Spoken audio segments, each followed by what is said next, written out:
You either die a hero, or you live long enough to see yourself become the villain. I can do those things because I'm not a hero. I'm whatever Gotham needs me to be. They'll hunt you. You'll hunt me. You'll condemn me. Set the dogs on me. Because that's what needs to happen. Because sometimes the truth isn't good enough.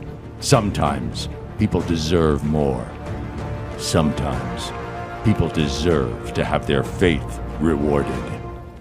This is for a Big J Triple X, whose logic is always sideways. Big J, I can't understand. Half the time I can't even understand what you're talking about because you use female logic and you lose a lot of female talking points. And some people that read stuff can't comprehend. There's two parts, knowing how to read and knowing how to comprehend what you read. Two very important aspects of reading. I try to tell my grandson that all the time. Two important aspects of reading. Reading the words and comprehending the words that you read. Anyway, I put the book about Patterson. I'll just put a portion of the book about Patterson because that's what I'm reading. And I've had the book for quite some time.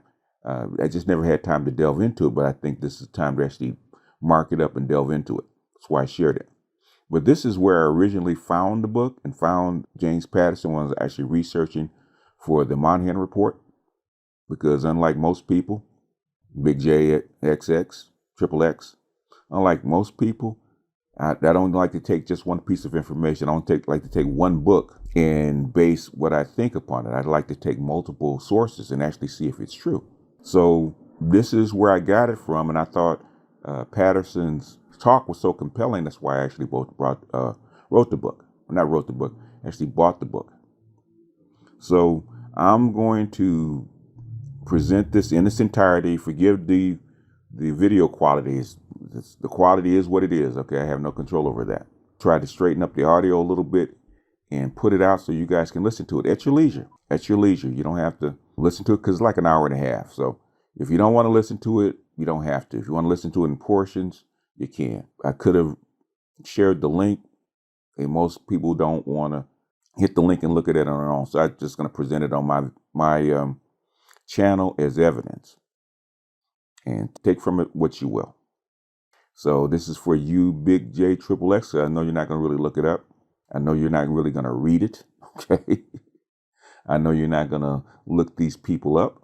You know, he went after Kenneth Clark, but anyhow, one of these days we'll meet up again. He's not really a person to actually get on my channel, get on my on one of my panels. I've been on his, but you know, even when I was on his, he didn't even debate me. He wanted to let everybody else talk to me.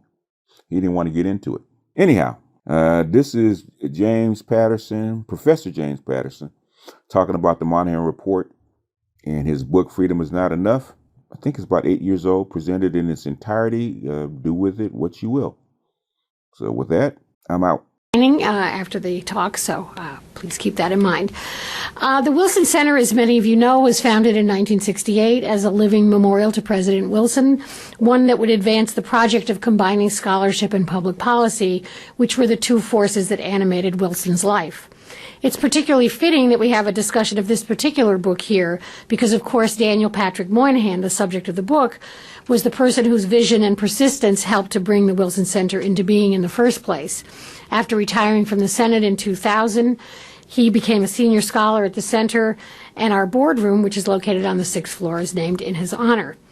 It's also fitting that we discuss this book at the Wilson Center because its author, James Patterson, has been a fellow here and has frequently returned to discuss his research and present his publications to audiences like you. And finally, it's my personal pleasure to oversee this event since Professor Patterson served on my doctoral committee at Brown University, and most important to me, introduced me to the subject of poverty, to the history of poverty and social policy, a field in which I have continued to do research. Jim Patterson has inspired numerous students in the course of his career. I gather there's at least one more here. In his career as the Ford Foundation Professor of History, which is now an emeritus position for him at Brown, where he taught for some 30 years. Through his teaching and publications, he has become one of the leading historians of the United States in the 20th century.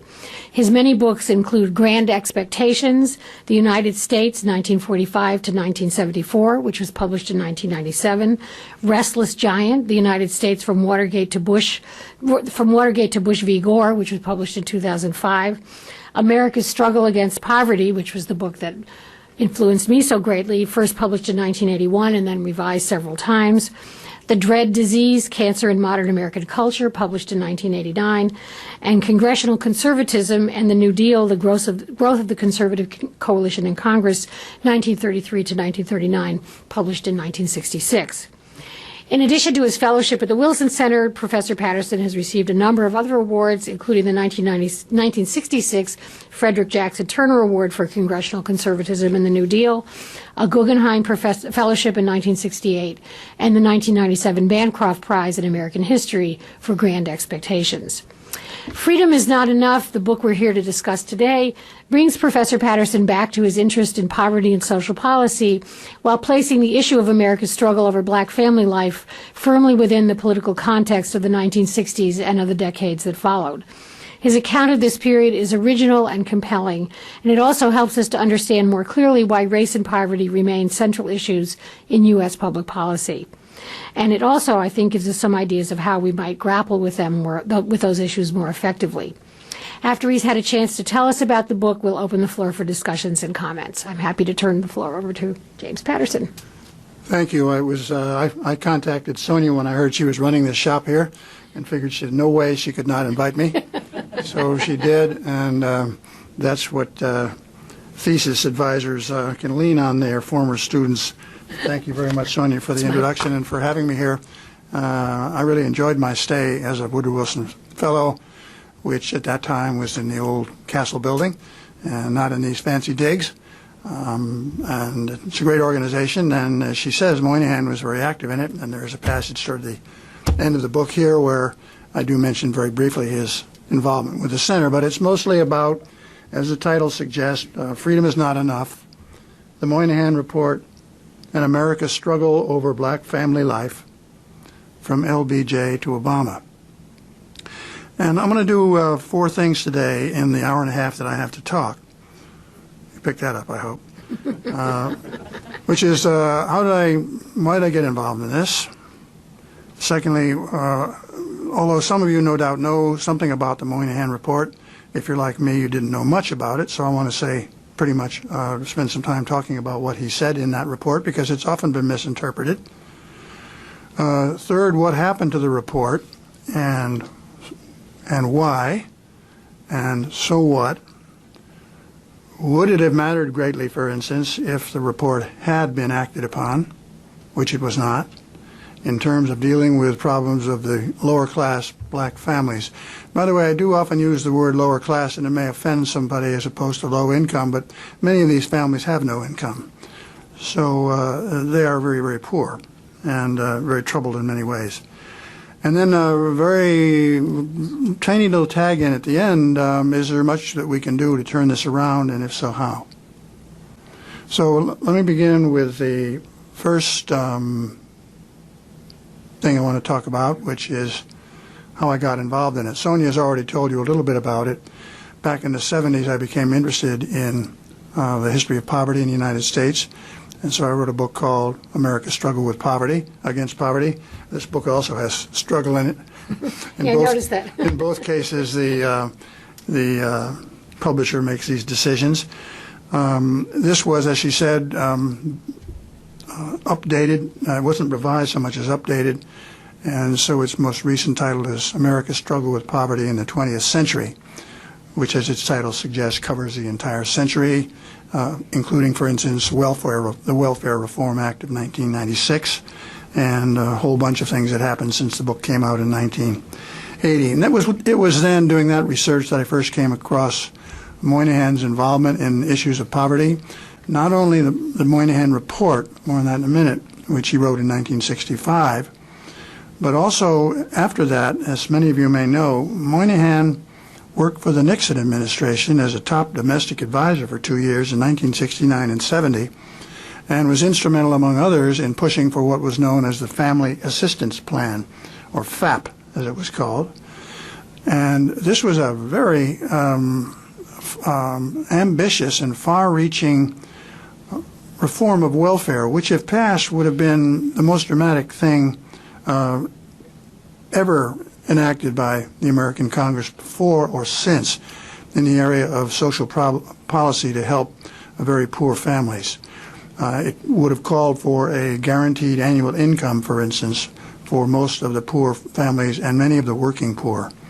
Working poor included this in part so that Nixon could pull them away from the Democratic Party and reach a much larger political audience. Passed the House, never passed the Senate. Moynihan continued to be interested in problems of social policy. Later wrote a book based on some lectures he gave at Harvard called Family and Nation, published in 1986, which brought his ideas up to date pretty much. He had a lot to say about what happened to the Moynihan Report in one of those lectures and various suggestions for social policy. Then he was very active in the fight against the welfare reform of 1996, which Clinton finally signed. He ultimately left the Senate after 4 terms from 1976 to 2000 and supported Hillary Clinton's successful campaign to succeed him. So that's how I got involved in this thing. And also I got involved perhaps even more because of my awareness, as it must be your awareness or you wouldn't be here. There are seats, by the way, if you'd like to sit down. Won't bother me any. Because I'll be talking for a couple of hours, you might as well be comfortable. I mean, I'm riveting and all that, but you know. It's hard not to be aware of some statistics about what's happened to family structure, not only in the United States, but throughout the industrialized world, that is to say, Europe and Japan. Japan is an exception, but in every other industrial country, the percentage of births born out of wedlock has escalated out of sight and in unbelievable numbers. I'll give you some in a second. And so all of these nations have a situation in which there are very large numbers of what used to be called illegitimate births, and now are called out-of-wedlock births or non-marital births. And the United States is no exception. It's not, in fact, the highest, but let me just give you some numbers. When Moynihan wrote his report, which in part was about the problem of illegitimacy, which, by the way, he used because everybody used it. Today, of course, it's a very, very politically incorrect word, but we don't use it anymore. But in using it, he used a word that everybody, including demographers, used. But it doesn't matter what it was called, out of wedlock or illegitimacy, non-marital. 23.6 of black babies born in 1963, which was the latest data that he had when his report was written in 1965. 23.6%, almost a quarter of all black births at that time were born out of wedlock. The percentage of white births born out of wedlock in 1963 was 3. So there was a multiple here of 8, 3 versus roughly 24. Most recent data that I have for the United States today suggests that 72.3% of black babies are born out of wedlock. This is a figure, it crested at around 70 in the mid-90s, rising very rapidly from the 23.6 in 1965, and it's been reasonably stable but inching upwards since the mid-90s, and it's 72.3, I think, last year. The white numbers is 28%. That's gone up from 3. So that's gone up a multiple of 3 times 9 or so, 9 times, whereas the black has gone up from 23 to 75 or 3 times. The white rate's gone up much faster, but of course it started at a very low level, and it's still way behind that of the black rate. The overall percentage of births born out of wedlock in 2009 or 10 is around 41%. So 4 out of every 10 babies today in the United States are born out of wedlock. This still puts the United States a little bit behind Sweden and Iceland and a few other countries. We are, I think, 7th in the world in this respect. A lot of countries clustering in the 40% range. Iceland being an outliner around 60, and Sweden and some of these others being in the high 40s or low 50s. But the black rate of 72.3 is higher than it is of any other country's rate, and I think higher than the rate of blacks' rates in other countries, although I don't have good numbers for those. So it's clearly a dramatic statistic. And I have some other numbers. In 2007, there were 1.7 million, if you want to see it in terms of numbers instead of percentages, 1.7 million out-of-wedlock births in the United States. At that time, roughly 40%. It's now 41. Some other numbers here. 81% of first births to black women today are out of wedlock. The percentage of black births in various inner city areas is around 90 in many inner city areas today. 70% of black marriages in the United States end in divorce versus 47% of white marriages. So we have an overall divorce rate of around 50%. Only 39% of black women ever marry. More than 50% of children in single-parent families, whether white or black, are judged to be impoverished by the official government statistic of poverty, which most people think undercounts the number for reasons I won't get into. So we have a situation which statistically is quite striking. And Moynihan, in his report, predicted that the situation was rapidly getting worse, and that if something weren't done about it, we would be in a very bad situation. He was, however, surprised as he grew up and entered the Senate. He died in 2003, to find the numbers moving as rapidly as they were, and became aware, as demographers were and others were, that it was an international problem of advanced societies. The essential reason for it is what demographers and others call the decline of marriage. It's not necessarily that poor women are having more children or that they're having more sex. That's always hard to judge. It's that they're not getting married as much. And so in trying to figure out why this is happening, one wants to know why marriage has lost its power and why the stigma of having an illegitimate child, and the word tells you, has virtually disappeared in most Western societies. It is not a big deal anymore. You cohabit, which again would have been unthinkable for the most part in the 60s, early 60s. And maybe you have a child, or maybe you don't have it. Cohabit and you have a child. And no big deal. Except it's a very big deal for the children. Because the vast majority of single families are headed by women. And the vast majority of them are lower class, whether white or black. And the vast majority of them don't have skills or don't have jobs, or if they did, had to raise the children. But this is all familiar to you. But it's this development over time, together with my interest in poverty, which got me to write this book. Now, what was the Moynihan Report? Moynihan entered the Kennedy administration as an eager, can-do Catholic liberal and a Kennedy lover. And he started as a special assistant to the Secretary of Labor in 1961, who was Arthur Goldberg.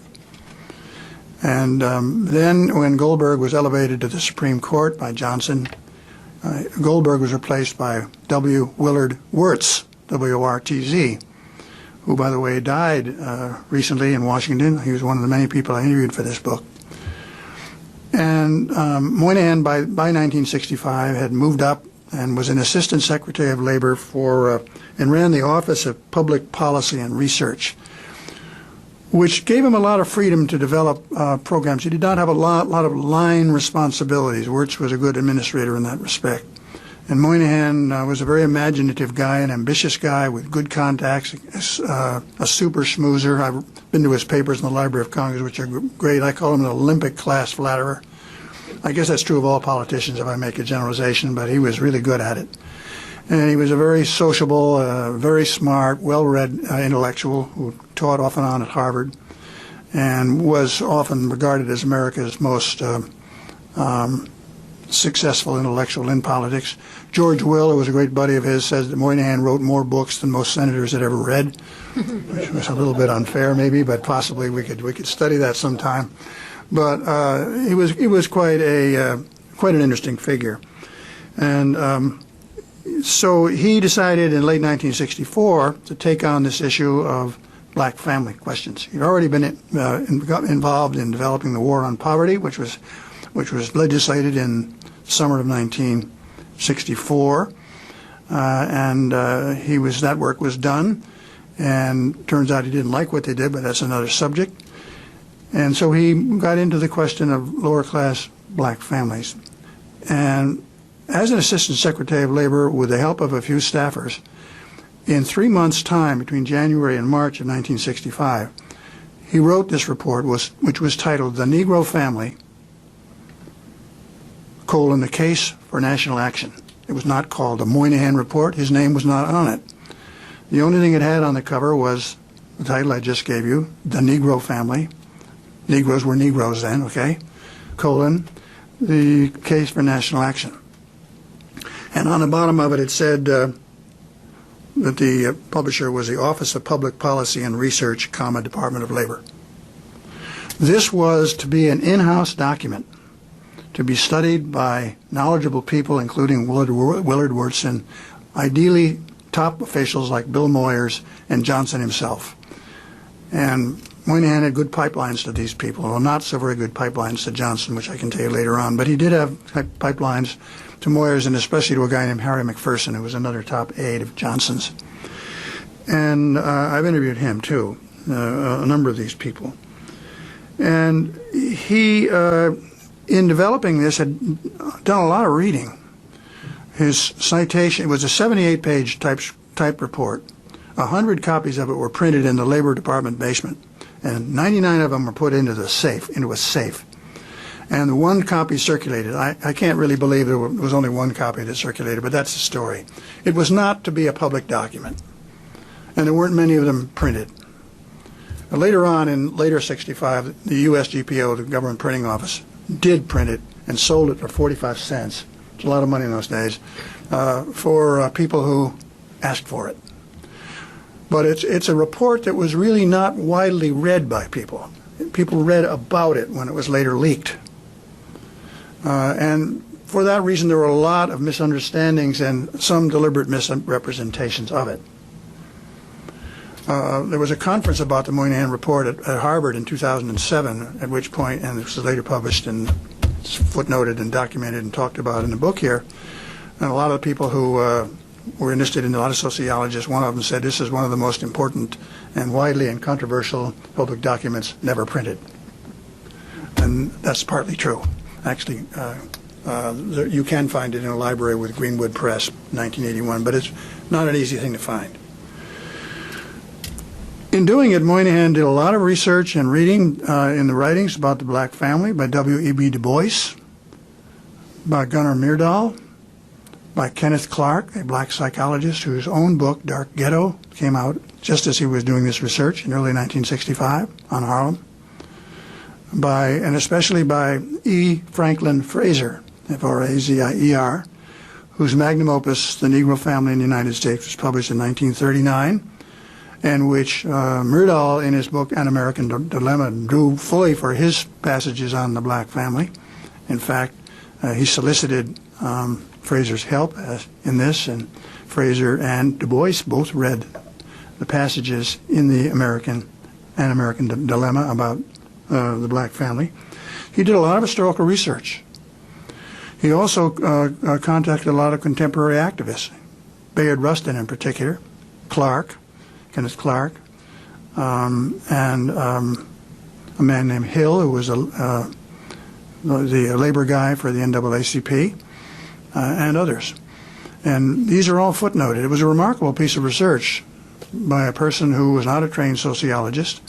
He had his PhD from the Fletcher School of Law and Diplomacy. It was on the International Labor Organization and was never published.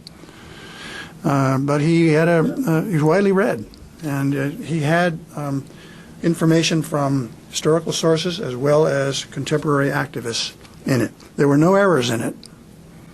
Nobody ever criticized what his facts were.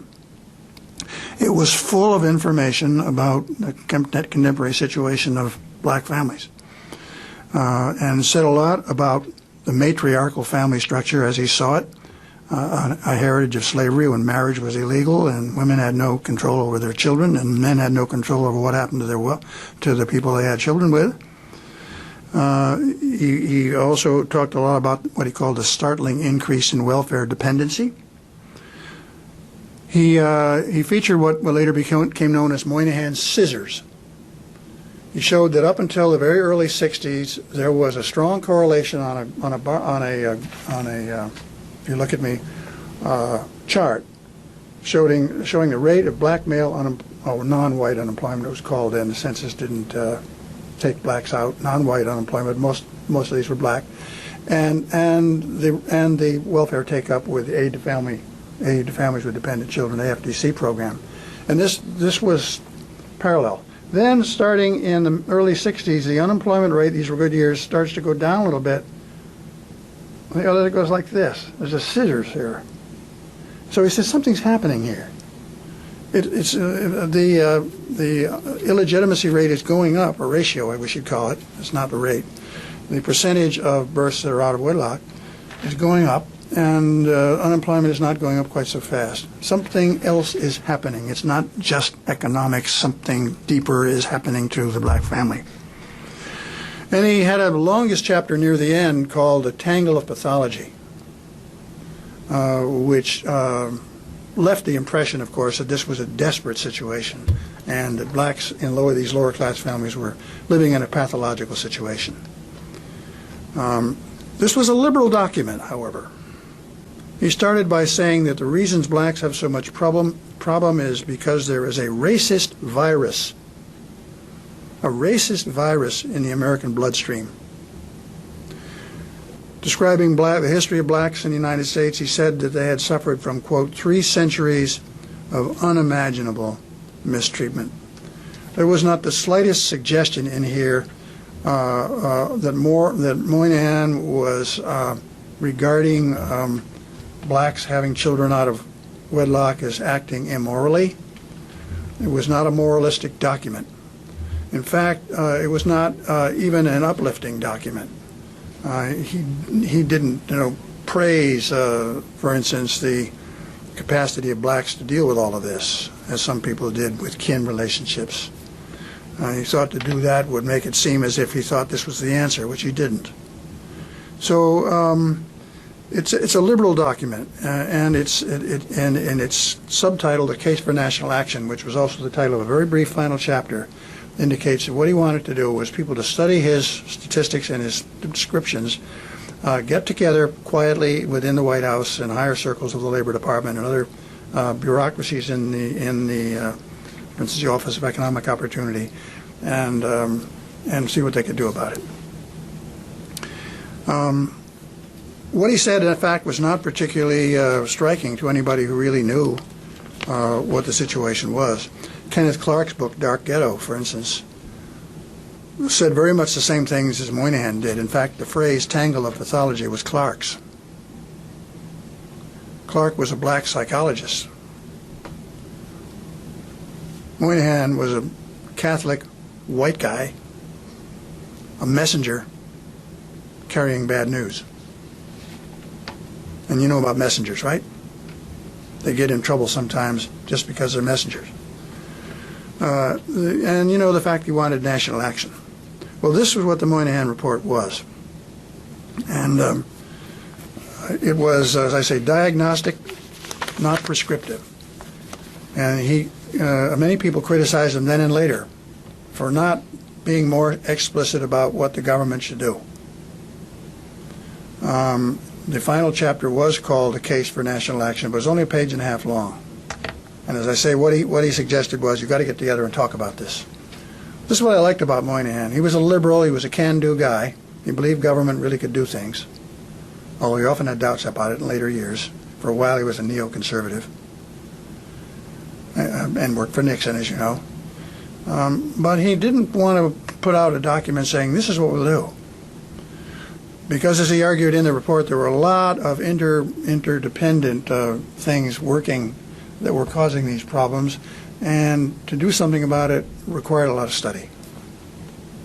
All the way through his career, he was demanding and upset that the government, when it passed a social welfare program, did not include in the legislation much, if any, funding for the evaluation of it.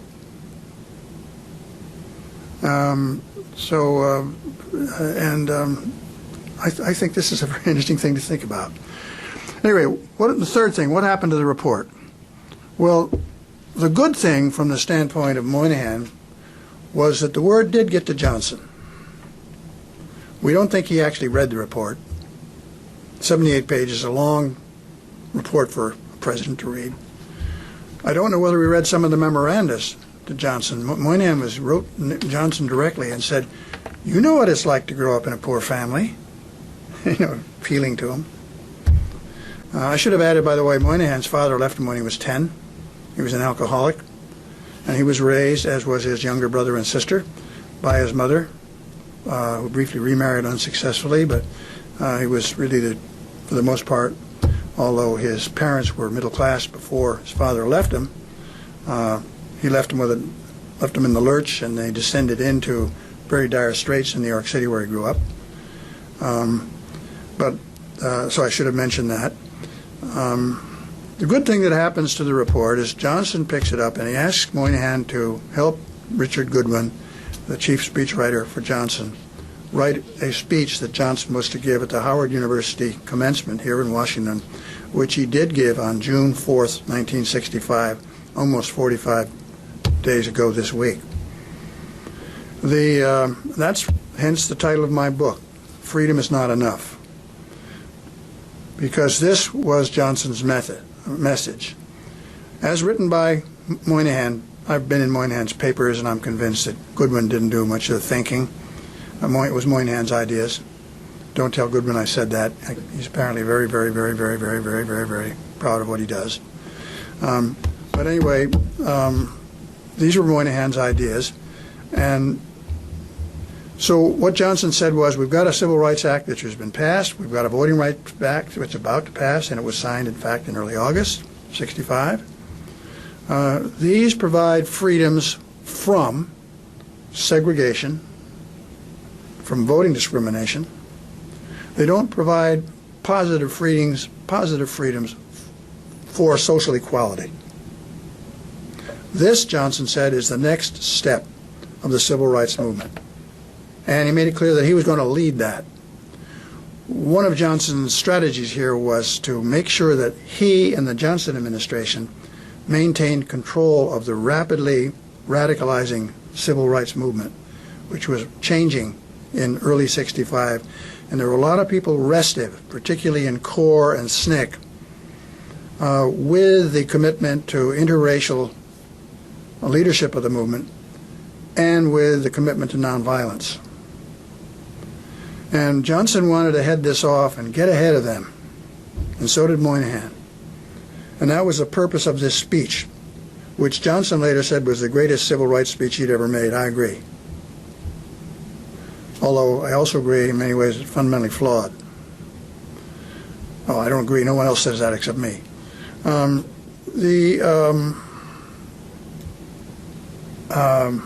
Moynihan later said, by the way, it was Johnson's last civil rights speech, which was true in a way, and I will just indicate why that is. But Johnson said, we've got these programs, we have to take the next step. And he made this famous, I'll read you part of it.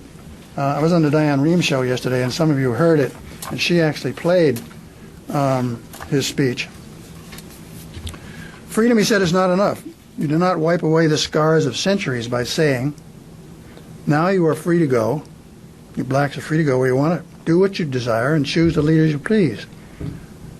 You do not take a person who for years has been hobbled by chains and liberate him, bring him up to the starting line of a race, and then say, you are free to compete with all the others, and still justly believe that you have been completely fair. This is the next and most profound stage of the battle for civil rights. We seek not just freedom, but opportunity, not just legal equity, but human ability, not just equality as a right and a theory, but equality as a fact and as a result. And he went on to say that of all the things that they were really going to focus on, this of course was Moynihan's baby, was doing something about the black family. All right. And he said there were going to be a White House conference and they were going to thrash all of this out. He didn't mention the Moynihan Report. It wasn't called a Moynihan Report then. But clearly this was the basis for it. Moynihan's ideas, Moynihan's speech written for Johnson. But then that was the good thing if you were a liberal. Okay, the government is really going to keep going with this civil rights issue. They're going to do something about the horrible problems besetting poor people in the cities. We're going to go beyond, in short, the fight against segregation in the South and take on this much larger issue. But three bad things happened if you were in favor of what Johnson wanted to do. First was that 3 days after the June 4th Howard speech, Johnson received a cable from General William Westmoreland, please have a seat, saying we've got to escalate this war. And for the next 6 weeks, Johnson, who knew he was going to have to do it anyway, but didn't want to escalate it while he was pushing his domestic program through. Let me backtrack here. You know what a phenomenal year that was for the liberals? Not only did voting rights pass, 65 was the year when Medicaid came in existence, Medicare, federal aid on a much larger scale, in fact, an unprecedented scale, to elementary and secondary education, so-called compensatory education, as the most important part of a war on poverty, whose funding was also increased in 1965. It was the year when the National Endowments for the Arts and the Humanities was established. It was the year when immigration reform, which has enormous effects today, but we weren't seen then, was passed in late 1965. This was the highlight, the high point of American liberalism before or since. It was the most phenomenal outpouring of liberal legislation in the history of the United States. And Johnson wanted to make sure all that stuff got through before he escalated. Okay, but finally on July 28th, he announces, after Westmoreland's cable on June 7th, 7 weeks earlier, they're going to escalate. This begins the cracking of Johnson's liberal coalition as some anti-war people begin to have serious doubts about what's happening, as Johnson predicted. Second thing that happens, and after the summer of 1965, Medicare, Medicaid, and voting rights all pass very late July, early August. The only other real exception is immigration reform, which is later. I should have mentioned this is also the year when HUD, Housing and Urban Development, is created. Many things happen. So that's the first thing. The coalition starts to crack. Now, I should add, by the way, if you talk to people of my generation, you will find that everybody was against the war from the start. Don't believe it. A lot of liberals stayed for the war through 65. So it's not as if all of a sudden everybody really left him. But there are a lot of doubts. Second thing that happened, which is really the key, is the Watts riot, which happens starting August 11th, 5 days after Johnson signs the Voting Rights Act with great flourish. Lasts for 5 days and nights, 5 or 6 days and nights, on television around the clock. Horrible things, 34 people killed, all but 5 of them blacks. Zillions and zillions of dollars worth of damage. Horrible pictures of young black people running around looting, burning, and attacking people and being attacked by the police. It was the worst riot in history, in American history. Maybe the Civil War draft riots were similar, but this was the first racially riot by blacks of that magnitude. And it had a terrible effect on Johnson, who was into ranch then, and he just couldn't believe this was happening. He kept saying, after all I've done for them, what more do they want? What could FDR, his idol, have done? And he sat around the ranch just in a daze and didn't do anything. Finally, Joe Califano, was a young aide, persuaded him to send some troops in, belatedly, and too late. But Johnson, ever after that, if this is the way they feel about me, He was preoccupied with the war anyway, all the time. But he basically dropped the issue, civil rights. Also, a lot of Americans looking at this. Liberals who'd supported, white liberals and others who had supported the civil rights movement, had seen many blacks, rightly so, as almost Christ-like brave sufferers dealing with dogs and fire hoses and a history of segregation and humiliation. And now they're seeing a very different picture. They begin to have doubts. They're seeing really angry people. They're also seeing the leaders of CORE and SNCC beginning to drive the whites out of their organizations, which is pretty well completed by the end of the year. And by 1966, you've got Carmichael and others talking about black power. So the civil rights movement is cracked apart, and that was an important part of Johnson's liberal coalition. So the war is whacking it in one direction, civil rights in another. Johnson says, "The hell with you guys," quietly. And the third thing that happens is that the report is leaked. Just about the same time that the Watts riot's taking place. And it becomes known in a famous column by Evans and Novak, too, who had a syndicated column, as the title of the op-ed of the day, The Moynihan Report. And it's ever since been known as the Moynihan Report, and Moynihan became a household name. And the Moynihan Report was seen by people improperly and often misquoted and mischaracterized as the Johnson administration's response to the riots, which of course wrong, because the report had been written in March and Johnson's speech had been given in June, and the riot occurs in August. So there's a lot of misunderstanding about what the report wanted to do and a lot of mischaracterization of it.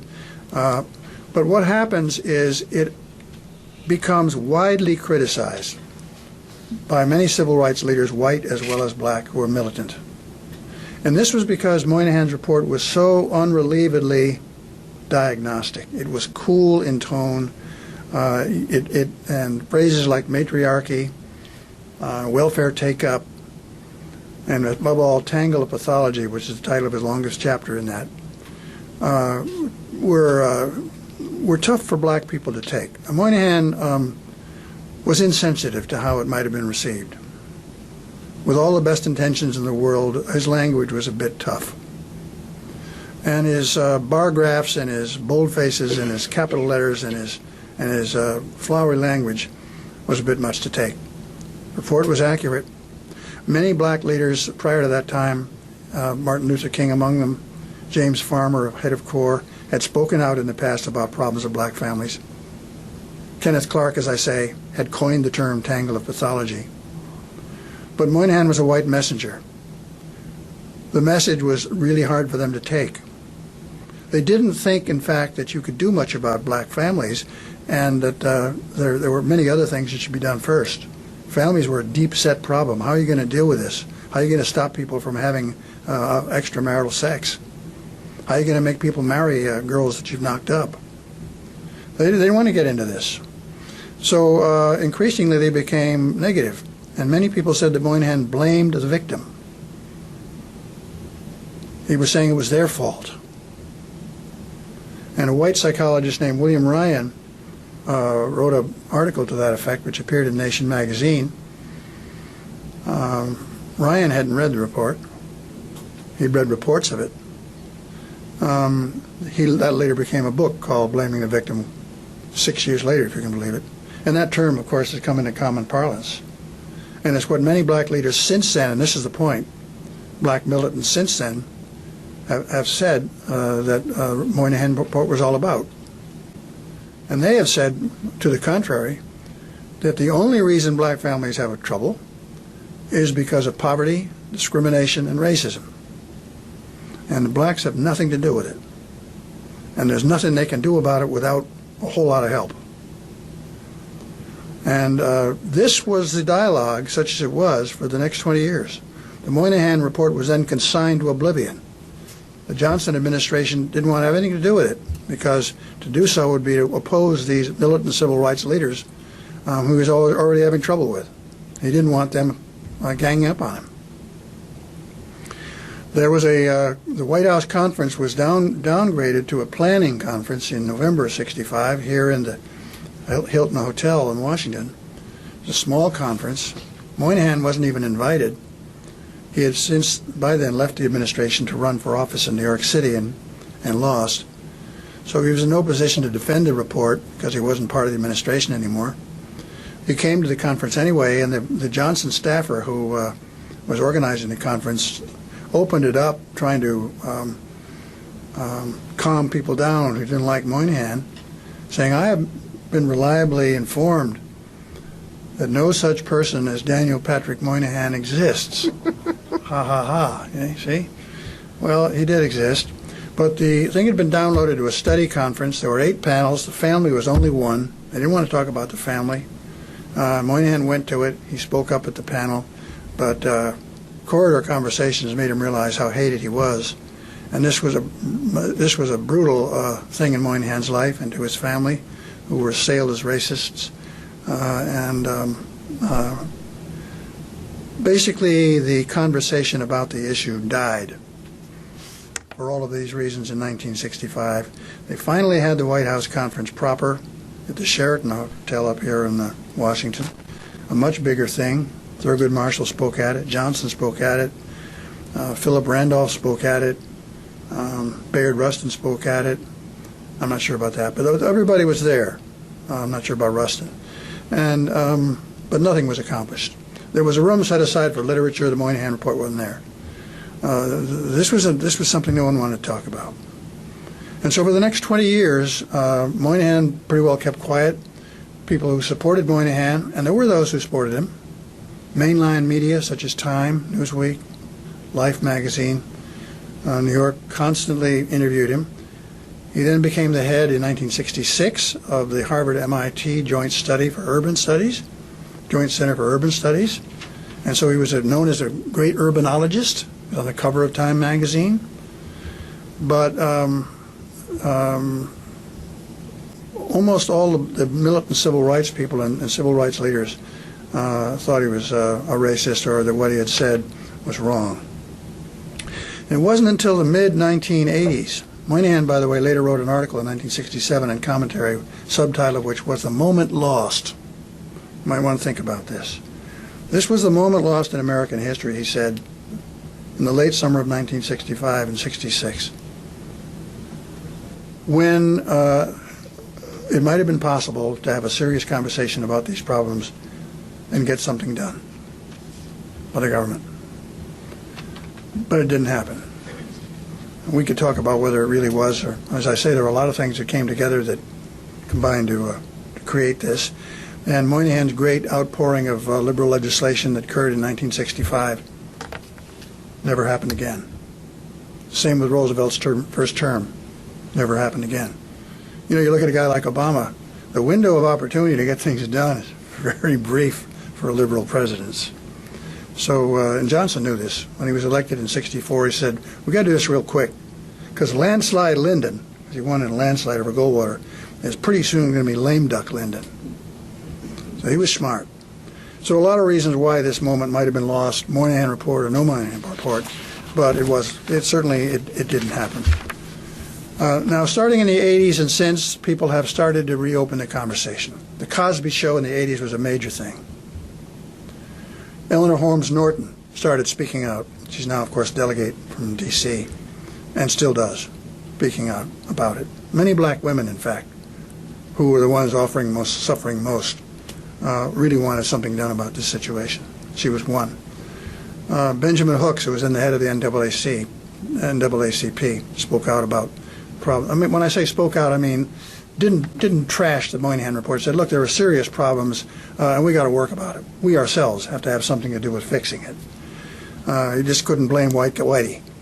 Glenn Lowry, who's now a colleague of mine at Brown, was then a self-styled black conservative, wrote some key articles in which he trashed the existing radical black leadership and said, look, we've got to do something about it. Orlando Patterson, a leading sociologist whom I interviewed, and William Julius Wilson, who blurbed my book, among others, and wrote this major book, The Truly Disadvantaged, about the underclasses. And he used the word. And he used the word about pathological families in 1987 in this book. And he praised Moynihan, and Moynihan blurbed the book. So there were people beginning to speak it out in the 80s because these numbers were getting so high. And in the 20th century, and that's why the book is titled From LBJ to Obama, you have Cosby speaking out again, you have other people speaking out, and you have Obama speaking out. I was surprised to read when I read, just on my own, his book, The Audacity of Hope. This was before anybody heard of Obama, 2006. He got several pages in there on the Moynihan Report, which he written and endorsed. And since then, of course, he has spoken out at the 100th anniversary of the NAACP last year and during his campaign, and he said Moynihan was right. This is a serious problem. We black people have to be part of fixing it. And he's outlined some things he might want to do, but he hasn't had a chance to get around to them. I guess there have been other things that have been more important in his administration, and surely they are, if not more important, they're certainly more newsworthy. I find it hard to think of too many things more important than this, but after all, that's why I wrote the book. Well, what do we do now? I'll stop in a minute. The basic cause of the statistics that I'm talking about is the decline of marriage. It is an international phenomenon in Western industrial societies, as I mentioned before. That's why the numbers are so terrible. So in order to lower these numbers and have a much higher percentage of two-parent families and children growing up in two-parent families, by the way, it's estimated that roughly 65% of black children today live in single-parent families. The vast majority of them headed by very poor women. Well, the problem is the children. They're growing up in poverty-stricken circumstances, and they're growing up in families where there are no male role models. This is a cliche, but it's very important. You think about your own upbringings. They're growing up in very bad neighborhoods, which are unsafe. And by the time they enter school, they're already so far behind in terms of their cognitive level that they're behind the 8 ball at school and stay there. And the black-white test score gap is well known to all of you, and it tends to grow as the kids stay in school and leads to very high dropout rates, particularly for young black males.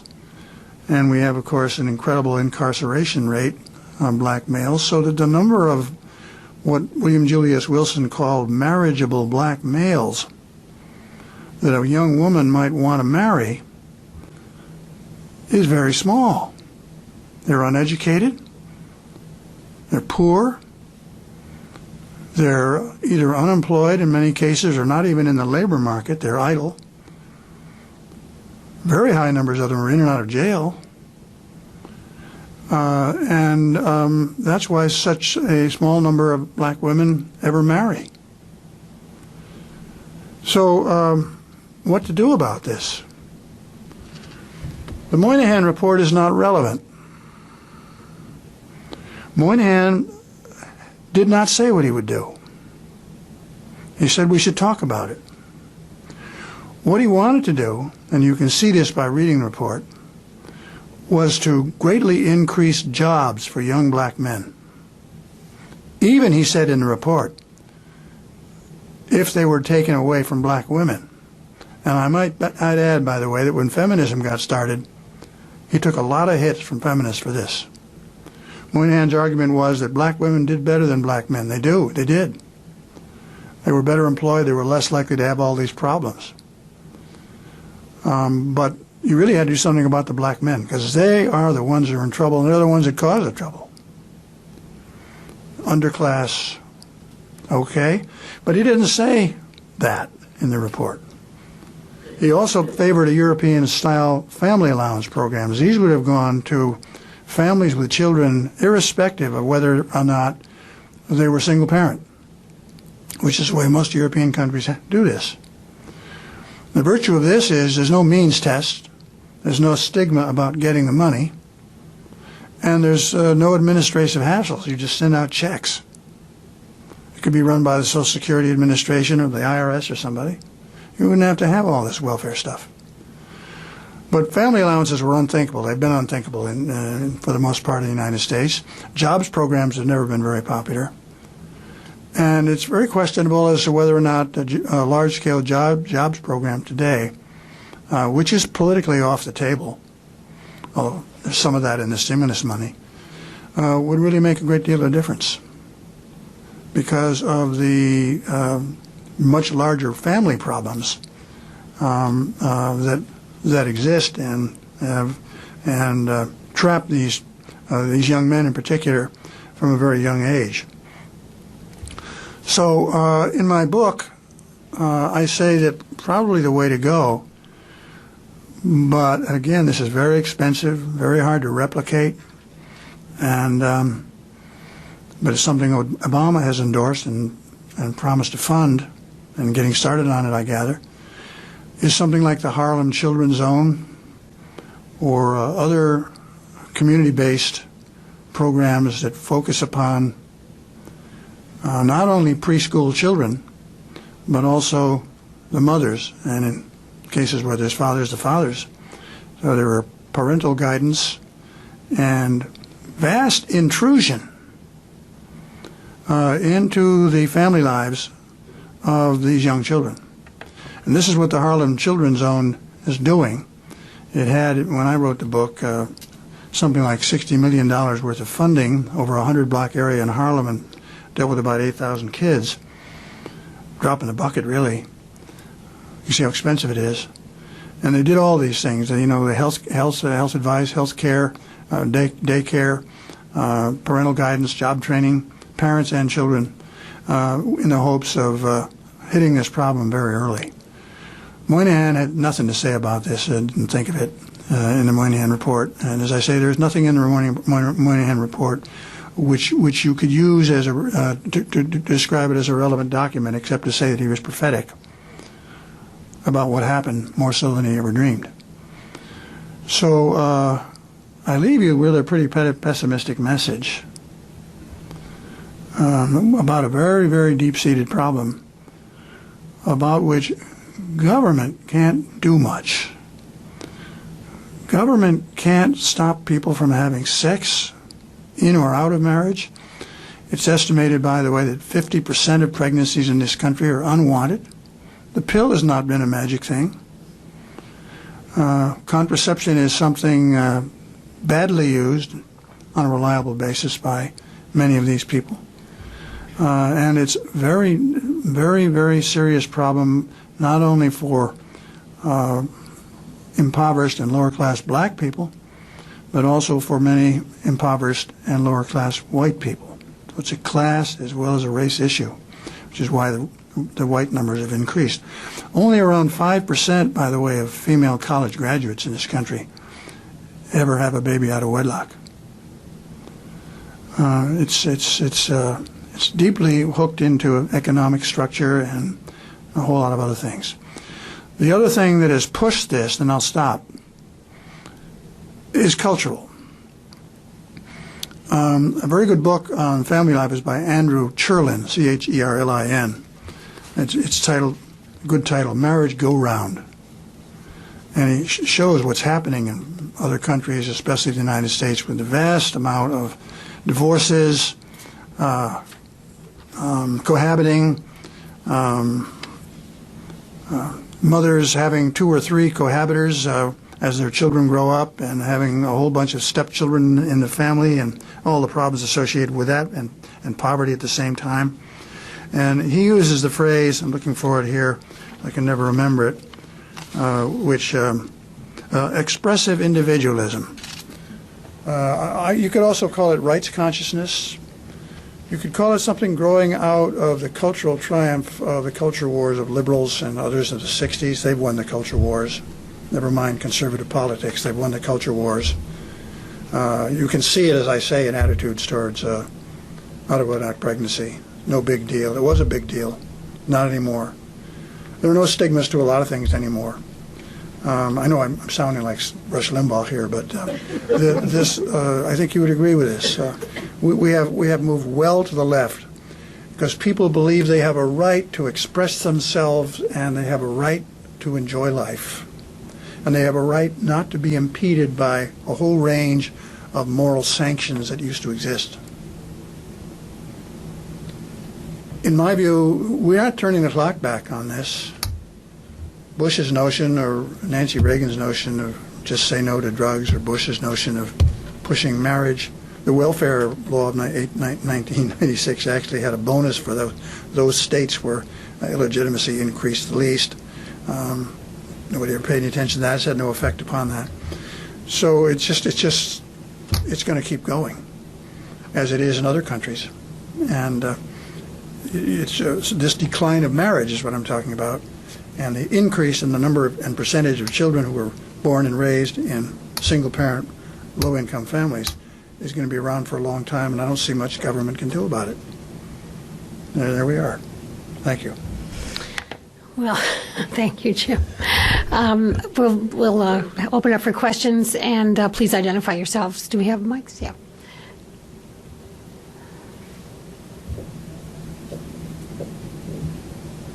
Here, Doug, for Doug.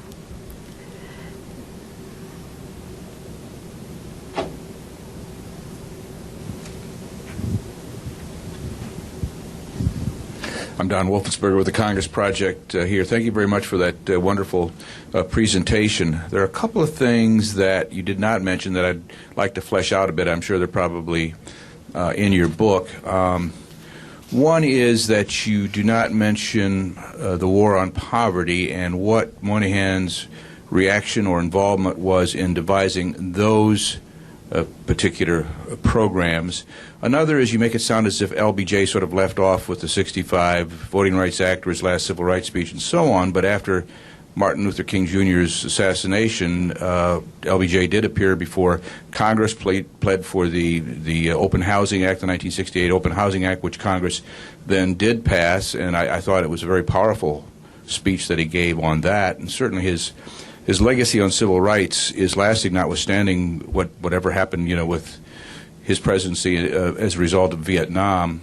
But I'm just wondering whether, and then as far as Moynihan not being specific in his report, yes, but you did mention at the outset his involvement with the Nixon administration and the devising the Family Assistance Plan, which really did have an income floor for the working poor, which I think has been carried forward in the Earned Income Tax Credit, which is sort of the same type of idea. But I'm just wondering whether you might address those things. Your first point was, I've got a bad memory, about the war on poverty. Johnson, of course, called for a war on poverty in January of 1964, not long after he became president, because he realized that Kennedy had just started up on that issue in the very last month or so of his life. And so there was an interdepartmental task force, which was ultimately headed by Sergeant Schreiber, which worked around the clock in the early months of 1964 and came up with the war on poverty, which was ultimately approved later that year. What Willard Wirtz, as Secretary of Labor, wanted, and Moynihan was essentially the Department of Labor's delegate on most of these interdepartmental meetings as an Assistant Secretary of Labor. What Wirtz really much wanted, and what Moynihan equally wanted, was that the answer to poverty was sort of a New Deal approach: jobs. This, of course, is a traditional sort of thing that the Labor Department wants to do. Wirtz also wanted the Labor Department to run it. He didn't want something set up like an Office of Economic Opportunity. Instead, what they got was a program which did not call for jobs. There was essentially almost no jobs. There was a little bit of work study and that sort of thing provided for in the war on poverty. The main thrust of it tended to be the so-called community action programs, which were to have the maximum feasible participation of the poor in developing community organization. And these were funded when they applied for funds from Washington, and they became community action agencies. Moynihan was not fond of these things. He later wrote a book called Maximum Feasible Misunderstanding, a typical Moynihan title, which was ridiculed the whole notion and returned to the notion that the war on poverty should have focused on jobs. So that's the answer to your first question. I happen to agree with him. Most of the community action programs did more for the community organizers than they did for the poor. And some of the community action programs went to groups like the Blackstone Rangers, for instance, in Chicago, which were out-and-out violent gangs. And this was an exception. But it gave them a lot of bad press. And the war on poverty never really got over it, and it was the most criticized of the major programs of the Johnson administration. In fact, when people look at the Johnson administration, it said all they did was throw money at problems. They didn't think anything through. What they really have in mind is the war on poverty. Now, your second thing had to do with Johnson. Yes, you're quite right, and I did exaggerate here. What I meant to say was that he did drop the Moynihan Report, and he really pretty much dropped the issue of civil rights, except for HUD, from which he had some hopes in late 65, 66. And the housing bill did get through in 1968, but as you also point out, most people say only because Martin Luther King was killed. And Johnson did support it. Most historians don't think the Housing Act has really done much to tackle the issue of housing discrimination in the cities. And you can look at the cities, and I think that's true. It's still very hard for a black person to move into a white neighborhood, and when he does, often other blacks follow, and pretty soon it's a black suburb. So those would be my two answers to that. And did you have a third point? I've forgotten. Yeah. Johnson was sincere about civil rights. I didn't mean to suggest that. I mean, Johnson was the greatest civil rights. The earned income tax credit. Yeah. And FAP, that's quite true. The earned income tax, and that's one of the most important things today, helping lower class families. And it could be expanded, as I mentioned in the very end here, to various unemployed men, for instance, if you could ever get it through, to make them more marriageable and to give them at least some kind of a leg up. The trouble, though, with jobs programs or things like that, though, it seems to me, is they don't have a lot of political support. People say, well, the reason they don't pass, the reason that Congress isn't pushing this now, and since you're an expert on Congress, maybe you can correct me, a lot of people say is that there's these huge deficits, and we can't afford it. And I don't know anything about whether that's true or not. We do have huge deficits. One wonders. But we've had times in the late Carter years, Clinton years, for instance, when we had surpluses, and again, it didn't fly. We don't have a very high impression or opinion as a culture, which I think is more conservative than Western European cultures generally, of lower class black people. They are what is called in the literature undesirable, or the undeserving poor. Sorry, undeserving poor. They're lazy, they're idle, they sleep around, they're prone to criminality. That's a widespread perception and stereotype of these people. So any program that's aimed only at black people, and Moynihan realized this after Moynihan Report, it's not going to have a lot of political support. They don't have a lot of money. They don't vote as much. They don't. Why should Congress pass a program to serve blacks alone?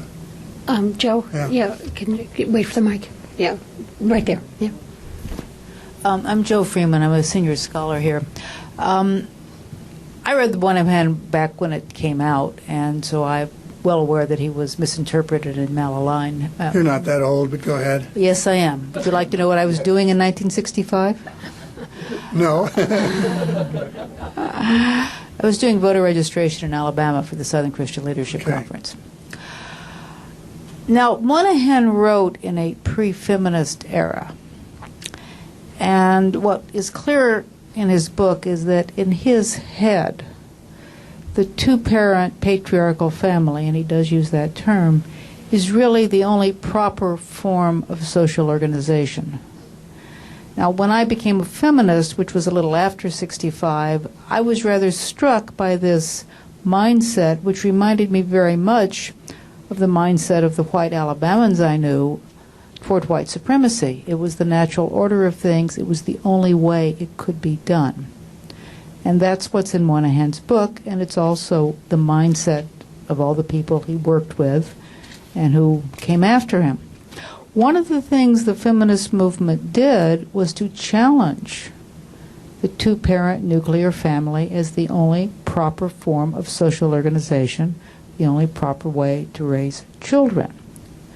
And while as an ideology that challenge didn't get very far, as a practice, as you yourself know, it has been very widely adopted.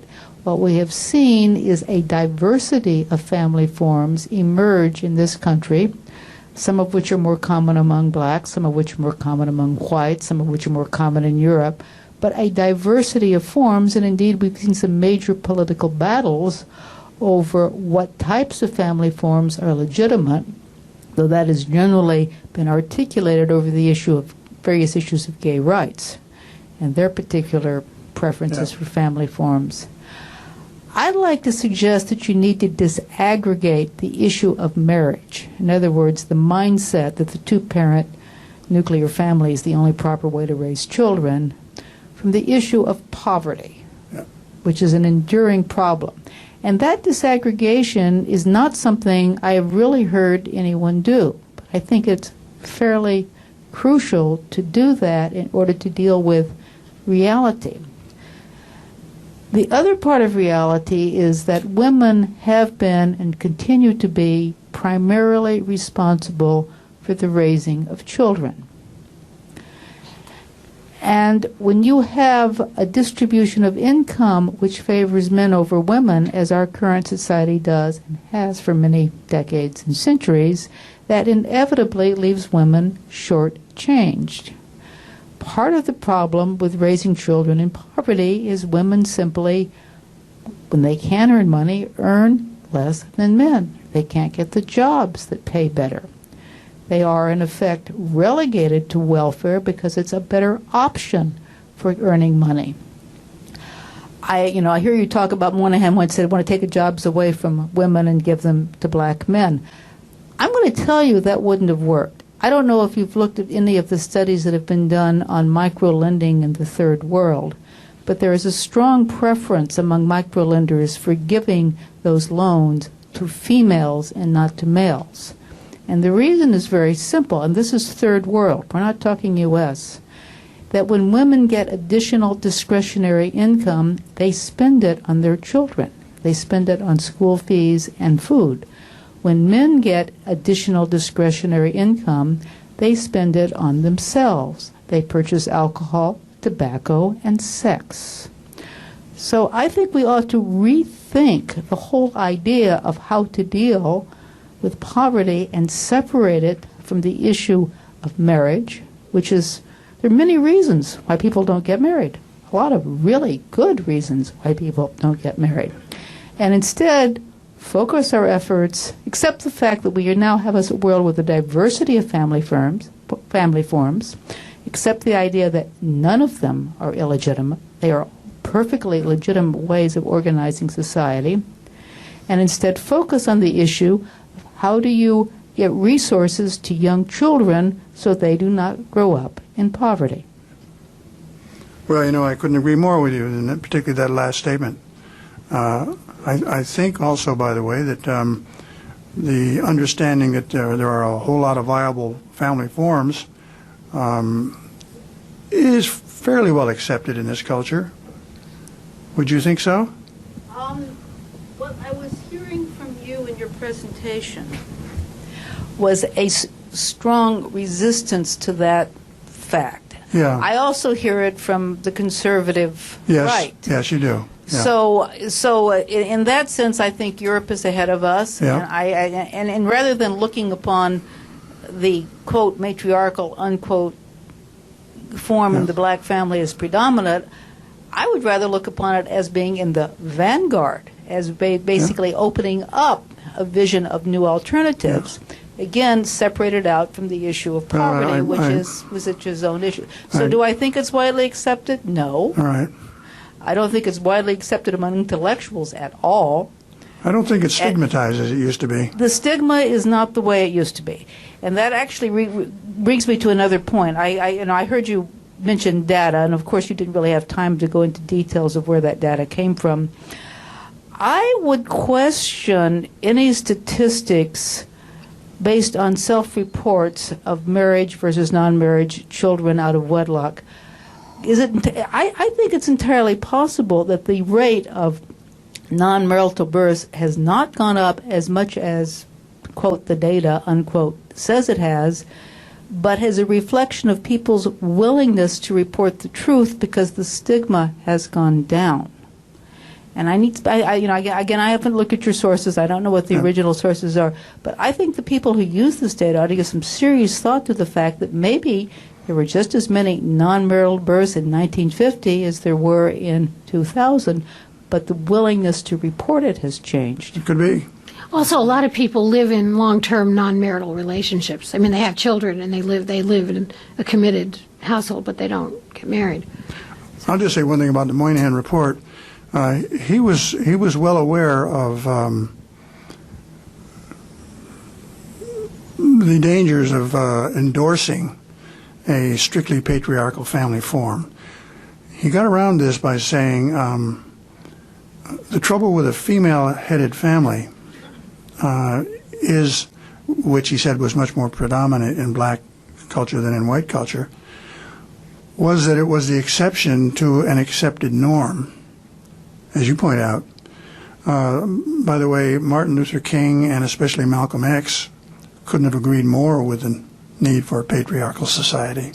This was very strongly endorsed by people of both races then.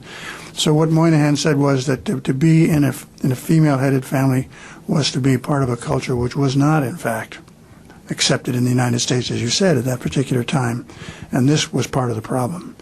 He also said, of course, as I did, maybe I didn't separate the problem of poverty as much as I should have, but I would hope that you understand that I agree with you there. I mean, the issue here is not whether you're part of a female-headed family or a gay family or whatever it might be. The issue is so many female-headed families, for reasons you point out, are poor. And the children grow up in poverty. And this is a serious problem. And it's not as if I or anybody else think this is an immoral or improper form of family. It's just one that has economic problems, and the women who are caught in this situation really have a problem. It's tough. Let me take two questions, and then Laura, I'll get to you. So this woman here, and then the man there. And if you can keep your questions brief, because we're kind of running out of time. I'll keep my answers brief. I'm Brett Williams from American University. I have two little tiny questions. One, are you aware of the whole social science tradition of criticizing the report as, in fact, terribly inaccurate, partly for those reasons and for conflating marriage with family and that kind of thing? And also, have you tried running your statistics a different way? Like if you look at the percentage of women who have out-of-wedlock babies, or the average number of babies a poor black woman has, I think it's 2.2. The picture looks really different. Yeah, there is a difference between an illegitimacy, as it used to be called, rate, and illegitimacy ratio. And I just dealt simply with the ratio, the percentage. And yes, the point that she made, that has a lot to do with self-reporting. But it could be that married women are having fewer babies. Yeah. And so more of the babies are from non-marriages. Yeah, that's true. That doesn't mean women are having more babies. It still means you have 1.7 million babies born out of wedlock in this country. And that's a serious issue, because most of them are poor. Jim Lowen, I'm a sociologist, author of the book Sundown Towns. And I also taught at Tougaloo College for 8 years, which had a relationship with Brown. Yes, still yeah, does, kind of. Just two little points. I really enjoyed your presentation and think you know a lot of stuff. About CAP money, that was a breath of fresh air in Mississippi. That was a significant thing, and it did not go to anybody criminal that I know in Mississippi. So I think you kind of overly tarred it. Well, I'm trying to make sure that the Blackstone Rangers was an exception, no doubt about it. Yeah, I mean, it not just the money wasn't so important as the fact that somebody actually applied for something and actually got it, and somebody black in these counties in the Mississippi Delta and so on, where nothing like that had ever happened. It was significant. Probably in Alabama too. I don't know. The other point I was going to make is you mentioned that the Watts riot was the worst in American history. you then put a qualifier on it that makes that statement correct, but it wasn't correct without the qualifier. The worst race riot in American history by far is the Tulsa race riot of 1921, even beats the New York City draft riot. And as you undoubtedly know, all race riots in American history almost all before 1942 were whites rioting against people of color, and almost all of them were very, very severe. And the reason I mention that is because it was an attempt to because I was at this symposium last week in Tulsa where they're trying to come to grips with it finally, and because it was an attempt to make Tulsa into a sundown town. It failed because it was too big a project. And your comment about 1968's law is maybe a little bit harsh in that what it did accomplish, it put the federal government for the first time on the side against sundown towns, against the total exclusion of blacks from communities. Under FDR, of course, we had created at least 9 sundown towns. So that was an accomplishment, and sundown towns have been on the defensive ever since. I accept your thank you. Laura?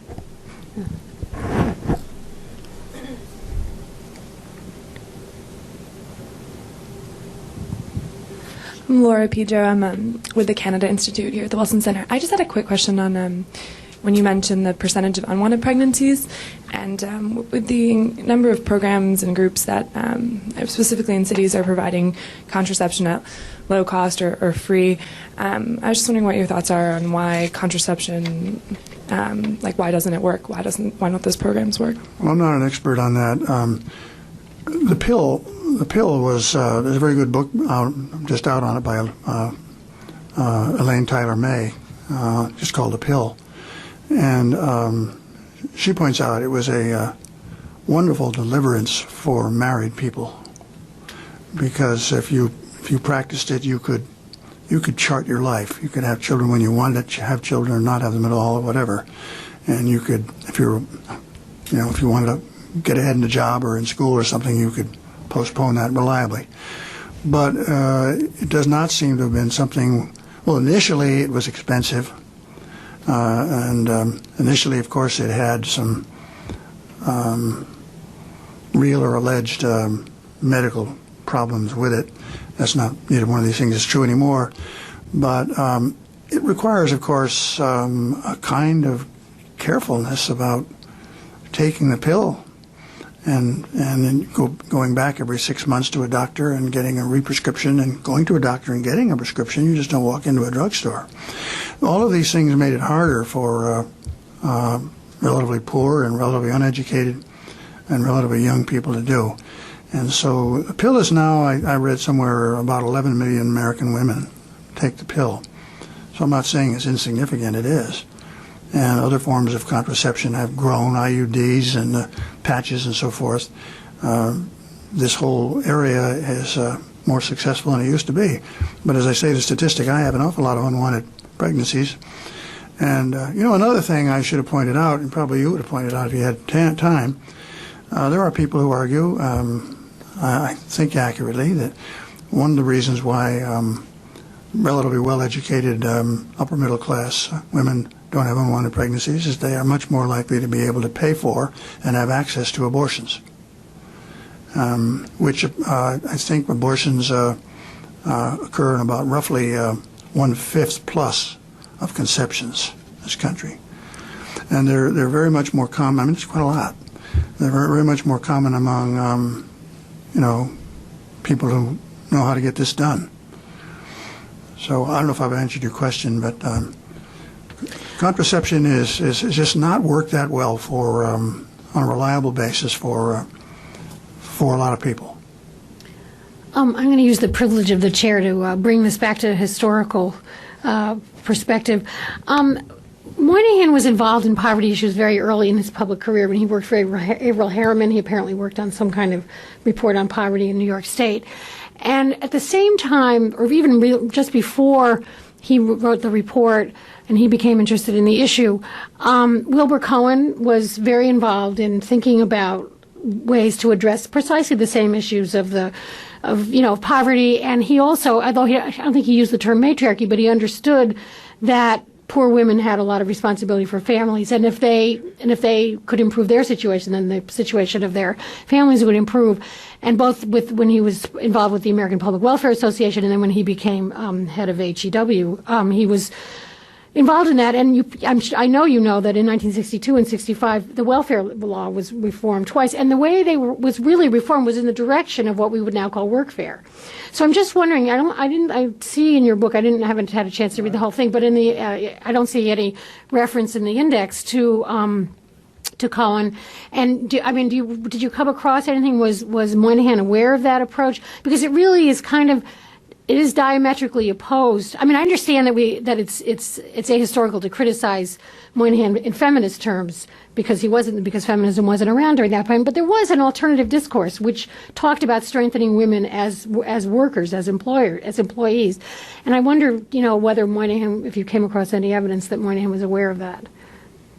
Not really. No, it's a good point. I'll have to look into that. Mm-hmm. There were some people at the time, and my book points out, who you might call them, they certainly had a feminist perspective, who objected to his notion that women were, first of all, they said he was wrong in saying black women were that much better off than black men. And secondly, he was wrong in saying that some of these jobs that women had should be turned over to men. So, yeah, he certainly got that criticism. Whether he anticipated it, I don't know. I mean, I wonder if there was even a bureaucratic competition going on between HEW and the Labor Department, because he was thinking about jobs for men, and HEW was actually doing something or trying to get women more involved in what they were calling rehabilitation. Certainly there. And, anybody who writes about this subject has to be indebted to a wonderful book by Lee Rainwater and William Yancey, called The Moynihan Report and the Politics of Controversy, which, by the way, does reprint in full both the Howard Address and the Moynihan Report and a whole lot of contemporary commentary about it. I cite it again and again and again. Lee Rainwater was a world-class, I interviewed him, still alive, at least he was a year ago, a world-class sociologist who wrote a lot about poverty and whom Moynihan knew very well. And he interviewed Moynihan for the book. And how did I get on this? Alternative discourses. Well, anyway, I know what I was going to say. He was very angry when he interviewed by Rainwater, and I've seen it in Moynihan's letters at the time. This was December of '65. Rainwater was already doing work for the book that appeared in '67. He was very annoyed by what he called bureaucrats from both HEW and the OEO, and also the Women's Bureau of the Labor Department. And he thought that all of them were jealous of his access to the president. They probably were. and that some of them said, his data wasn't altogether accurate, in the sense that he wasn't aware, for instance, of things that were working, that various people in the Labor Department reported, for instance, that southern black migrants to northern cities, who in many views were thought to be the real problem because they were torn apart by this process, were actually doing very well, if not better, than long-term black residents of the city, better in schools, for instance. And then Moynihan overlooked a lot of evidence to suggest that things might be getting better. After all, there were the Civil Rights Acts being passed. There were the things being done, as you point out, with caps, and that he just painted a bleak picture. Well, this has been a very stimulating discussion, and I'm sure people will be happy to continue it with you more informally. And the books are available for sale outside, and I'm sure It's a great turnout. Thank you. Patterson would be pleased.